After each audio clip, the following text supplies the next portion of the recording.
Welcome back. Alright, so I would have reviewed this one on its own, but the start times were totally different between the TNT start and the Sportsnet start for the later games, so here we are.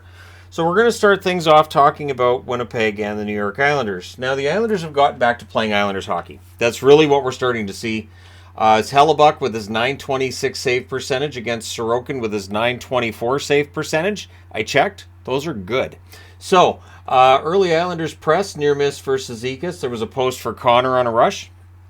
The Islanders had the lone shot on net 3 minutes in. Wheeler's denied and close. The Islanders draw themselves a power play, and the Jets do not let them set up. So that ends up being killed off. Pressed by the Islanders at 8 minutes. The shots are 4-1 in their favor at 8.5 minutes. Menelainen then has a rush chance that's saved. We get some pushing after that. Parisi has a shot that's blocked. The Jets clear it out. Jets press with 8.5 minutes left. There was a quick whistle during that kind of bailed them out. Bailed out the Islanders, that is. Stenlund then has a rush chance that's saved. There's more pressure by the Jets the next shift. Connor has a net drive blocked. Horvat then tips one wide on a rush. Durando has a blast that's held. The Jets are controlling, but the Islanders are blocking shots, and they're not giving Winnipeg very much in the way of really good opportunities at the net. Dubois and Johnston were unfriendly, so we get 2 minutes of 4-on-4. Scheifele's denied as the Jets press. And then at 17:35, Aho scores from Nelson.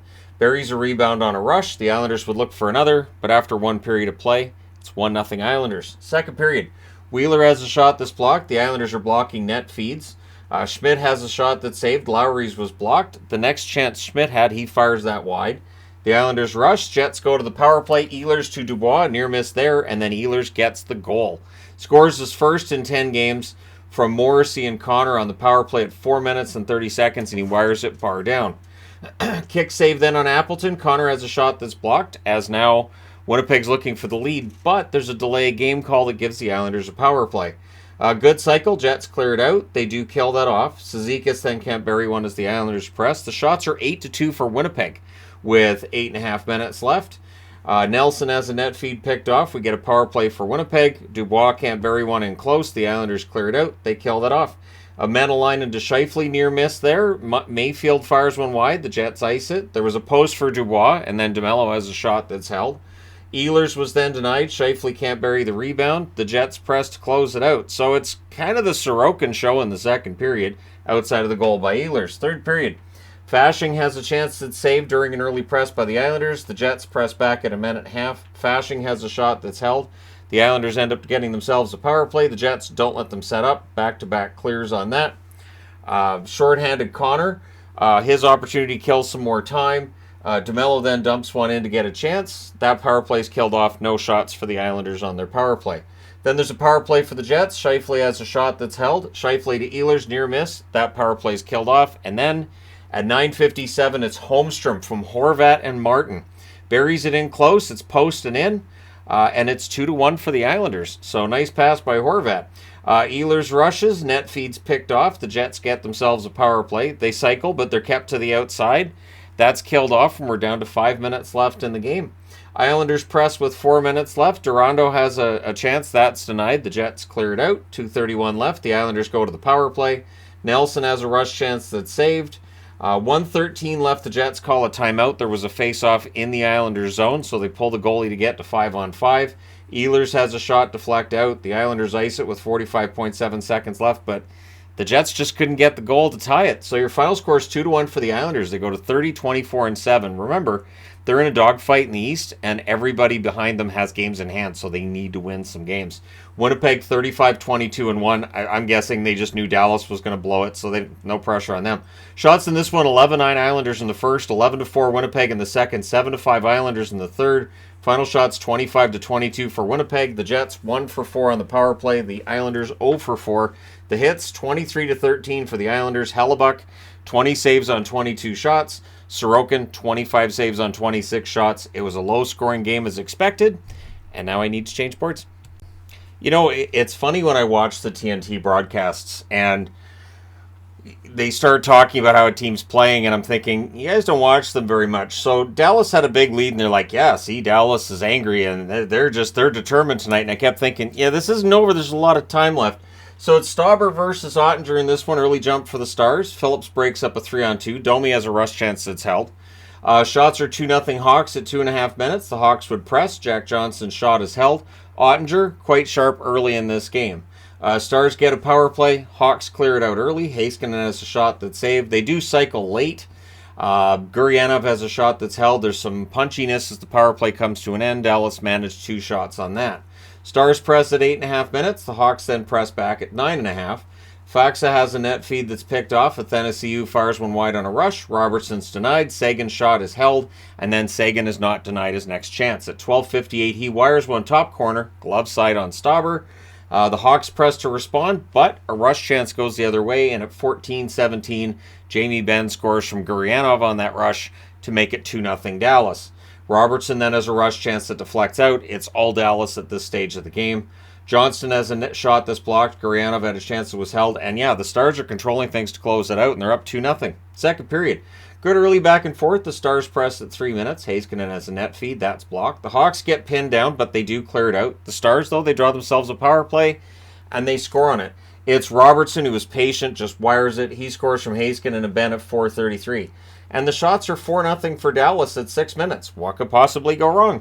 Gutman to Tyler Johnson. That one's picked off. He should have shot it. Gutman should have shot it. He shouldn't have passed it.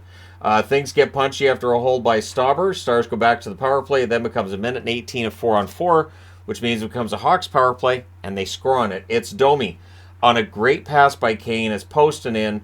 Kane and Seth Jones with the assists at 10 minutes and 10 seconds. The Stars, they press back with 8 minutes left. Hawks then press with 5.5 minutes left, and then Kane tips one in from the side of the net on a great pass from Domi at 15:24. So this is where I was like, oh, okay, so it's one of those nights, is it? The Hawks press to tie it. Seth Jones has a shot that's blocked. The Stars clear, but at 18:05, the meltdown is complete. Kane scores from Kurashev and Seth Jones. It was a great pass by Kurashev.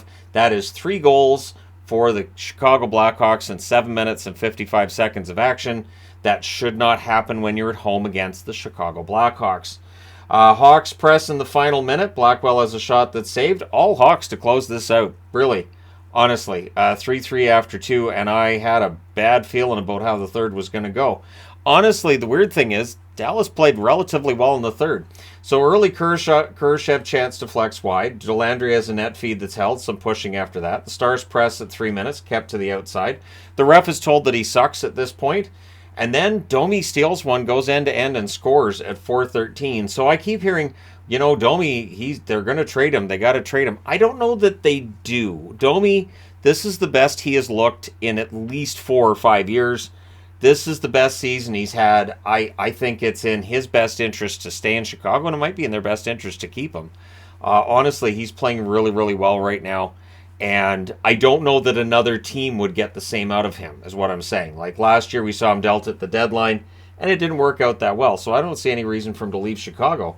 It's funny because a month ago, he was flat out saying he didn't want to leave Chicago. He wanted to grow roots there. And yet, because we're getting close to the deadline, we're starting to hear talk about Domi maybe being moved. Marchment fires one wide. The Hawks clear it. This is where we start hearing "Let's go Hawks" chants. I heard them. There were Hawks fans in the stands, and they were getting louder. Don't blame them. The Hawks have a 3-on-2 that's defended. Tyler Johnson has a rush chance that's saved. Power play for the Hawks. That's killed off. But the shots are 4-3 for Chicago with 8 minutes left.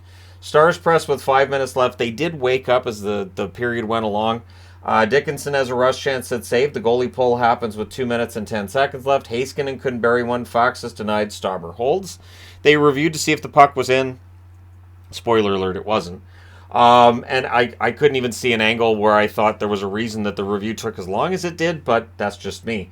So it's still 4-3, and then Sagan scored after time ran out because so did Kane in the last game for Chicago, so why not? Your final score is 4-3 Chicago.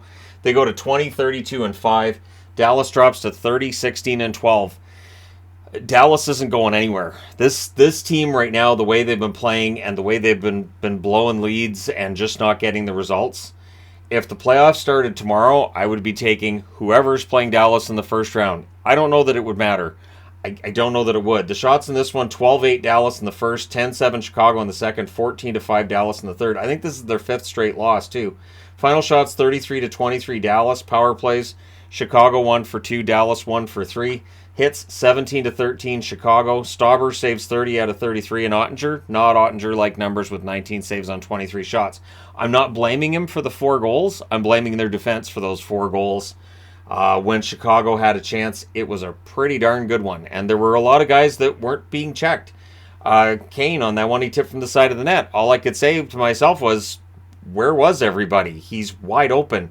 So, yeah, Dallas has some stuff to deal with. I'm glad I used the Mooterus at the start of the day. I must have known this was going to be an ugly one, so there you go. So we'll see what happens with Dallas in 9 days' time. But this team needs, I think, Vancouver's talking about major surgery. There's some kind of surgery needs to be done with Dallas because this is completely off the rails. At any rate, moving along, the last game of the night. Calgary. So here's where things are interesting. So Calgary, 3, 4, 5 days ago? We're talking about Calgary being a bit of a tire fire.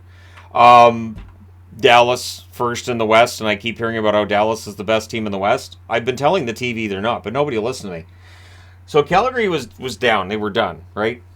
Nope. This is the frustrating thing with Calgary. They can absolutely play better. Now, it is Arizona, so you have to take it with a grain of salt, right?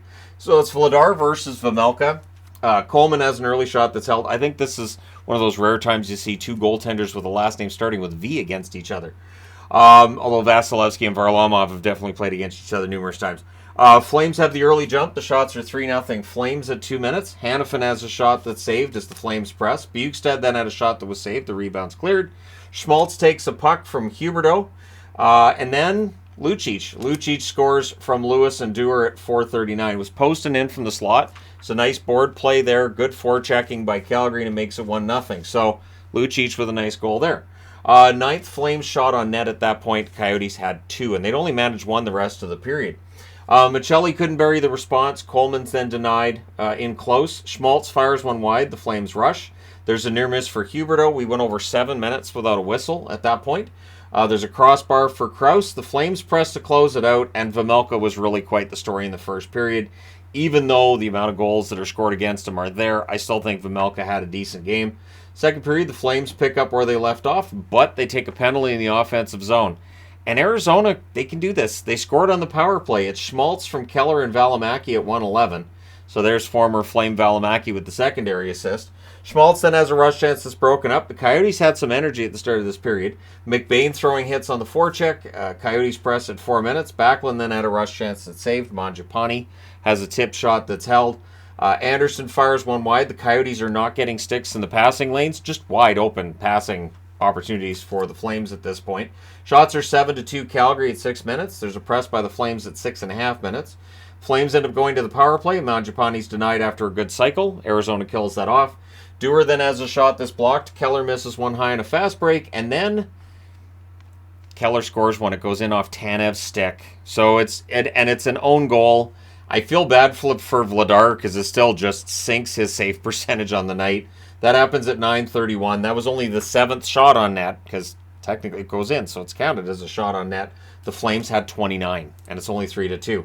Then Toffoli hits the post it's 2-1 at this point, and then Toffoli hits the post to try to tie it. The puck goes the other way, and Michelli scores at 11:06, wires it on a 2-on-1. That's only his 4th goal of the year. We'd be talking a lot about Michelli and his possibility of winning the Calder if he had more goals.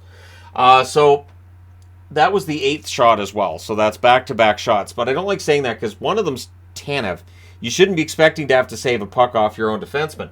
So that one hurt. Flames look to respond. They get a power play, and they score on it. Lindholm buries a rebound. Toffoli and Anderson with the assists at 12:58. And then 102 later, I should say, Toffoli ties it from Dubé and Lindholm. So that makes up for the post that he hit before that other goal for Arizona. Flames then press for the lead. Weegar fires one wide. There's a near miss for Michelli. Coleman's then denied on a rush, but it's tied at 3 after 2. Same as that one. But the difference is really in the third period. Calgary gets the breaks here. Third period, Flames early chance to save. Then Mosier collides with Vejmelka. There's some pushiness there. While the referee's yelling it was a loose puck, meaning the guy who's net crashing, it's a loose puck. Puck's right there. Vejmelka stays in, even though he got run by, not run. That's not the word. He collided with Mosier. Coyotes get an early power play. They cycle. They're kept to the outside. It's cleared out. That's killed off. Gostisbehere fires one wide right after. The Flames then get a power play. Kadri with a near miss on a rebound. It's cleared, but then Pelche tips one in front. Scores from Hanifin and Dubé at 4:52, and it was a screenshot too, so not much of a chance for Vejmelka. And then at 5:17, Dewar scores on a rush from Tanev and Weegar, and if he keeps that up, they're not going to be able to send him back to the minors when everybody's healthy. That was the 44th shot of the game for Calgary. The Coyotes had 10. So this game shouldn't have been close at any point. Really shouldn't have been. Gostisbehere's denied on a net drive. 6:32 left. The Flames go to the power play. Dubé fires one wide on a rush. That's killed off. But right after it's killed off, the Flames go back to the power play with 4:23 left, and they score on it. It's Backlund from Pelche and Mangiapane at 16:41. Things are kind of punchy with 2:38 left, because why not? Throw some punches. But your final score is 6-3. The Flames get the punchiness where they need it on the scoreboard, and they win this one to go to 27-20-11 on the season. Arizona 20-29-9 with the loss. Shots in this one, it's all Calgary. 18-3 in the first, 20-6 in the second, 13-5 in the third. Final shots 51-14 for the Flames. Power plays, Calgary 3 for 5, Arizona 1 for 2. Hits 31-25 for Arizona. So the Flames set a season high in shots, a season high in power play goals, and the lowest number of shots allowed as well in a game this season. So overall, really good game for the Flames. I know people are going to say it's the Coyotes, but look, with the way the Flames have been struggling, this is a big win. Look what happened to Dallas. This is just Chicago. Vladar saves 11 out of 14. Again, I feel bad for the fact that the own goal counts there. Vejmelka saves 45 out of 51. So we'll see how things go from here. It does feel like this could be one of those watershed moments for the Flames. We'll see. I would love to see the Flames turn it around and end up making the playoffs. And one thing that we know with the losses for Dallas and the Jets tonight, the West is wide open. Anybody could win the West. It is wide open. People will say it's mediocre. I can't argue that there's not mediocrity in the West right now with the way things are being played. But in the playoffs, it's going to make things really unpredictable.